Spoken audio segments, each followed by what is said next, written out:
Nakikipaglaban sa stage 4 colon cancer ang isang 30 anyos na babae. Ang klase ng cancer na ito karaniwan sa mga 50 anyos pataas tumatama. Para bigyan ng mukha ang balita, Mobile Journal, Yeda Pascual.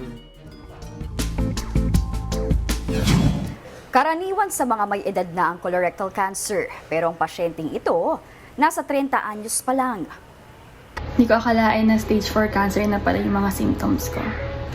29 years old si Patricia Aliante nang ma-diagnose ng stage 4 colorectal cancer. After colonoscopy, then biopsy, CT scan sa chest, tsaka CT scan sa whole abdomen. Nakita na ayun, meron na nga siyang kalat siya sa ovary, sa lungs, tsaka sa liver po. Ang colorectal o colon cancer ay uri ng cancer na kadalasang nagsisimula muna bilang maliliit na polyps sa colon o rectum. Karaniwan ito sa mga edad 50 pataas. Sa states kasi colorectal cancer tawag nila dun. Pero same lang naman. Part pa rin ng colon yung rectum. So yung colon cancer ay kasalukuyan top 3 most common cancer sa Philippines. And top 4 naman siya sa leading cause ng cancer deaths dito sa Pilipinas.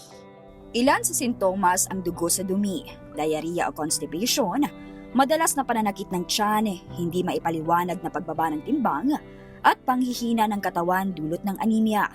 Lahat ng yan naranasan ni Patricia sa loob ng 1 taon. Ayon kay Doc, kapag nakararanas ng ganitong mga sintomas sa loob ng 1 linggo, huwag mag-atubiling magpakonsulta sa gastroenterologist. Sa mga risk factors naman, yung kabaligtaran, low fiber diet, pag malakas din tayo sa red meat, sa alak, sa yosi, mga risk factor yan sa colon cancer. Aside pa yan doon sa family history ng colon cancer. Mga matataba ng labis, tapos yung mga may diabetes rin, mas mataas ang chance magkaroon ng colon cancer. Mayroon namang mga pamamaraan para ito ay maiwasan, tulad ng pagkain ng masustansya at mayaman sa fiber, pag-eehersisyo, at pagpapanatili ng tamang timbang, pag-iwas sa paninigarilyo at labis na pag-inom ng alak, pagpapasuri sa doktor kung ito ay nasa lahi, at lalo na kung 50 pataas ang edad. Yung colon cancer is very preventable, treatable, and beatable na cancer compared sa other cancers, no? Pag nahuli ito ng maaga, ay kayang-kaya itong gamutin, no? Ang payo ko lang, pag 45 years old na tayo, kahit walang nararamdaman, pwede na tayo magpa-colon cancer screening via colonoscopy. Halos 2 taon ang tumigil sa pagkatrabaho bilang teacher si Patricia. Ngayon tuloy-tuloy ang kanyang chemotherapy at iba pang gamutan. Maging proactive sa pag-check sa sarili. Kasi mas okay na yung may chance na panamaagapan eh. Like yung sa akin, nagulat talaga ako. Bila stage 4 na, yun agad yun.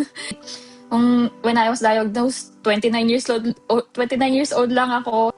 Ayun, kung meron pong may mga gusto rin mag-send pa ng help o ng donation, ayun po, hindi po kami tatanggi. And then maraming salamat po kasi malaking tulong po yan sa akin or sa family ko po. Mga kapatid, ako po si Mobile Journal Yeda Pascual. Hatid ang muka ng balita.